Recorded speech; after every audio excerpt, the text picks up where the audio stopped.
ព្រោះអីធីមមេខ្ញុំនេះឡើងកាំងមកធៀមខ្លាំងតែខ្ញុំមួយទេវតាមកជួយក៏ធ្វើអីមិនបានទៅណាក៏ទៅពេលខ្ញុំត្រូវការចាំចេញមកលេងទៀតអាណាលេងគ្នា4នាក់ចូលបាញ់ប្រើគ្នាឲ្យវានុកអងអាមិនហើយតែខ្ញុំហើយឡើងលើបន្តទៀតការទេ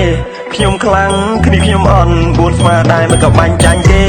ទុំតាំងគេបាញ់នៅចុងម៉ែនិយាយពីថាម្នាក់ឲ្យញ័រសេរត់ចូលពេលទៅដល់មិនដែរឃើញមកវិញក៏មុំនៅភ្នំពេញដេញបាញ់នៅហូចទៅលោឃើញនឹងព្រះខ្លះដៃខ្លះនៅរំខានយើងមិនចេះចប់ឲ្យរត់ទៅរៀនខលចូលមកវិញនិយាយពីថាចេះសងំមកចាប់ដៃចាប់ជើចងនៅក្នុងបន្ទប់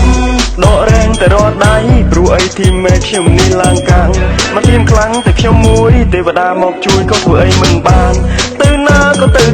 ពេលខ្ញុំត្រូវការចាំចេញមកលេងទៀតអាណាលេងគ្នា4នាក់ចូលបាញ់ប្រើគ្នាឲ្យវានុកអ